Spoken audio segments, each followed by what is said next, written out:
Hello students, तो आज हम बीएड फर्स्ट ईयर का एक क्वेश्चन करने जा रहे हैं।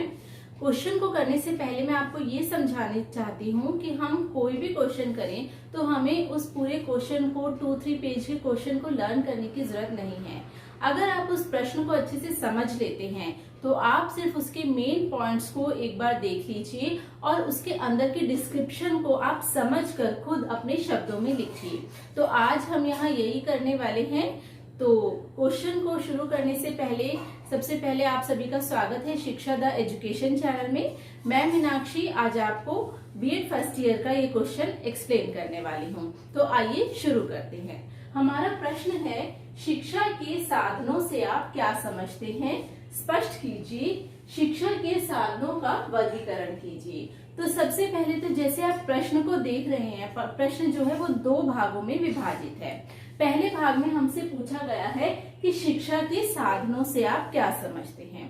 तो जिस तरह से प्रश्न पूछा जाता है हम उसी के अनुसार उत्तर अगर लिखेंगे तो कोई रीजन ही नहीं है कि हमें उसमें कम मार्क्स मिले। तो हमारा जो फर्स्ट पार्ट है क्वेश्चन का वो है, शिक्षा के साधनों से आप क्या समझते हैं। अब शिक्षा के साधनों का अर्थ लिखने से पहले हमें यहाँ पर बहुत थोड़े में शिक्षा का अर्थ लिखना होगा। शिक्षा का क्या अर्थ है ये मैं आपको प्रीवियस वीडियो में बहुत अच्छे से एक्सप्लेन कर चुकी हूँ। अगर आपने वो वीडियो नहीं देखा है तो आप प्लेलिस्ट में जाके देख सकते हैं। तो इस प्रश्न का उत्तर लिखने से पहले हमने लिखा है शिक्षा के साधनों का अर्थ, लेकिन उससे पहले हमने लिखा है शिक्षा का अर्थ। तो शिक्षा एक जीवन प्रयत्न चलने वाली प्रक्रिया है जो कि मानव के विकास से संबंधित है। तो जीवन प्रयत्न चलने वाली प्रक्रिया और विकास से संबंधित है। अब इसमें आप एक परिभाषा भी लिख सकते हैं, एक डेफिनेशन भी लिख सकते हैं। तो आपको जो भी परिभाषा अच्छी लगे आप प्रीवियस वीडियो में से देख के उसको लिख सकते हैं। तो शिक्षा का अर्थ लिखने के पश्चात आप लिखेंगे शिक्षा के साधनों का वर्गीकरण। शिक्षा के साधनों का वर्गीकरण और शिक्षा के साधनों का अर्थ। तो शिक्षा के साधनों का अर्थ क्या है? अर्थ ये है कि वह माध्यम जिसके द्वारा शिक्षा एक व्यक्ति से दूसरे व्यक्ति में स्थानांतरित होती है उसको हम शिक्षा के साधन के रूप में जानते हैं। अब यहाँ पर अगर हम देखें कि शिक्षा के साधनों का वर्गीकरण किस प्रकार हुआ है, तो वर्गीकरण अलग अलग तरह से हुआ है। यहाँ हमने कुछ पॉइंट्स लिखे हैं। समय के आधार पर वर्गीकरण। अब समय के आधार पर शिक्षा का वर्गीकरण किस तरह से हुआ है? तो समय के आधार पर शिक्षा का वर्गीकरण हुआ है सविधिक या औपचारिक साधन और अविधिक या अनौपचारिक साधन। सविधिक या औपचारिक साधन से क्या अभिप्राय है? सविधिक जैसे कि नाम से ही स्पष्ट है, जिसमें समय अवधि जो है वो निश्चित रहती है। उदाहरण से आपको ये और ज्यादा समझ आ जाएगा, जैसे कि स्कूल, मनोरंजन केंद्र, पुस्तकालय, जहां पर जब आप एडमिशन लेते हैं तो एक लिमिटेड टाइम पीरियड के लिए लेते हैं। उसमें आपका जो समय काल है वो निश्चित रहता है।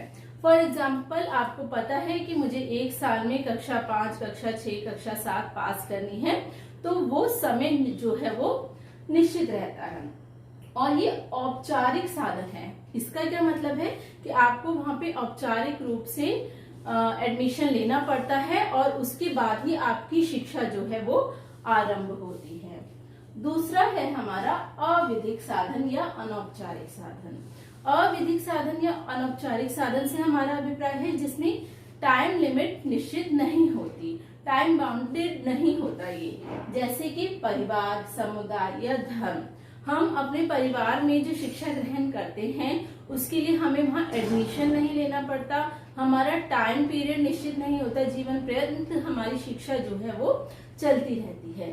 तो समय के आधार पर शिक्षा के साधनों का वर्गीकरण 2 रूप से हुआ है, सविधिक या औपचारिक साधन और अविधिक या अनौपचारिक साधन। दूसरा है हमारा सक्रियता के आधार पर वर्गीकरण। अब सक्रियता के आधार पर वर्गीकरण किस प्रकार है? सक्रिय साधन व निष्क्रिय साधन। सक्रिय साधन व निष्क्रिय साधन। अब सक्रिय साधनों से क्या अभिप्राय है? सक्रिय साधन है स्कूल, परिवार, समुदाय और राज्य। ये किस प्रकार सक्रिय है? क्योंकि इसमें द्विपक्षीय क्रिया होती है।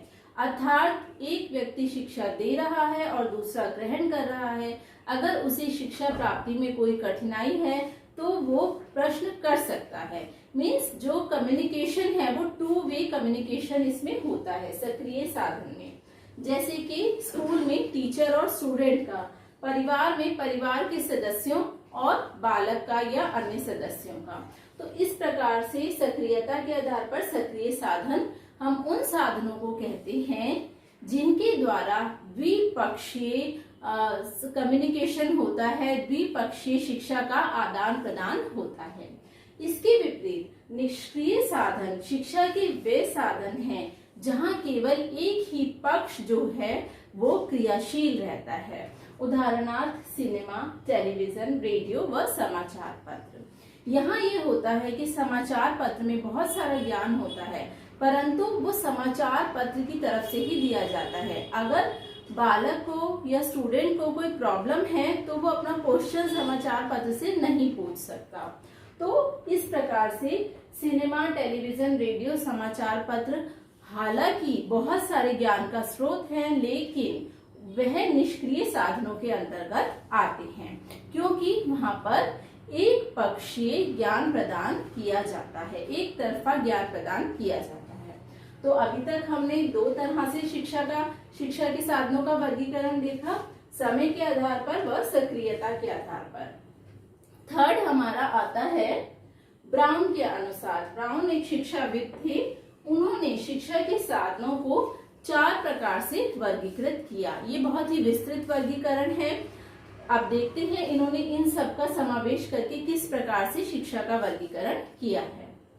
तो ब्राउन के अनुसार शिक्षा के साधनों का वर्गीकरण 4 प्रकार से है। औपचारिक साधन, अनौपचारिक साधन, व्यावसायिक साधन व अव्यावसायिक साधन।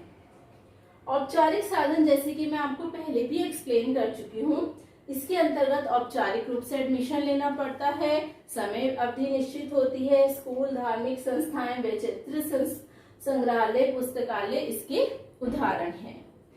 नेक्स्ट आता है अनौपचारिक साधन, वो भी मैं आपको ऊपर एक्सप्लेन कर चुकी हूँ, जैसे कि परिवार, खेल समूह, समाज, राज्य, जहां बच्चे को एडमिशन लेने की जरूरत नहीं होती, स्वतः ही वो उनसे ज्ञान प्राप्त करता है, शिक्षा प्राप्त करता है। थर्ड आता है व्यवसायिक साधन। अब व्यवसायिक साधन वह संस्थाएं हैं जहां पर बच्चे को व्यवसायिक कौशल सीखने को मिलते हैं, जैसे कि सिलाई केंद्र हो गया, या आपको कोई टेक्निकल नॉलेज जहां से मिल रही है, व्यवसाय संबंधी ज्ञान जहां से आपको प्राप्त होता है, व्यवसायिक शिक्षा की आप प्राप्ति करते हैं। तो ये जो है वो व्यवसायिक साधन के अंतर्गत आता है। नेक्स्ट आता है अव्यवसायिक साधन। अव्यवसायिक साधनों का मुख्य उद्देश्य ये होता है कि सामाजिक उन्नति व समाज कल्याण इसका मुख्य उद्देश्य होता है। तो अव्यवसायिक साधनों में जैसे खेल संघ, समाज कल्याण केंद्र, नाटकीय संघ। अब यहाँ जब बच्चा जाता है, जाकर ज्ञान प्राप्त करता है, तो उसमें सामाजिक गुणों का विकास होता है, वह समाज के प्रति चेतना प्राप्त करता है, समाज के लिए सोचना सीखता है। तो इसका अव्यवसायिक साधनों का मुख्य उद्देश्य सामाजिक व राष्ट्रीय उन्नति होता है। तो स्टूडेंट्स, इस प्रकार से हमने देखा, ये जो हमारा प्रश्न था शिक्षा के साधनों से आप क्या समझते हैं, स्पष्ट कीजिए, शिक्षा के साधनों का वर्गीकरण कीजिए। तो किसी भी प्रश्न को लिखने से पहले आप अगर उसकी इस तरह से एक रूपरेखा तैयार कर लेते हैं तो वो बहुत ही प्रेजेंटेबल होता है और आपको लिखने में भी आसानी रहती है, आपको याद करने में भी आसानी रहती है। आप मेन पॉइंट्स को याद करिए और उसके अंदर की एक्सप्लेनेशन को अपने शब्दों में लिखिए, उसको समझकर। तो आप इसका स्क्रीनशॉट ले सकते हैं। तो आशा करती हूँ आपको ये वीडियो पसंद आया होगा। ऐसे बीएड फर्स्ट ईयर के इम्पोर्टेंट क्वेश्चंस और सेकेंड ईयर के इम्पोर्टेंट क्वेश्चंस मैं आपके लिए लेकर आती रहूंगी। तो अगर आपको ये वीडियो अच्छा लगा हो तो इसे लाइक शेयर करें, चैनल को सब्सक्राइब जरूर करें। Thank you so much students.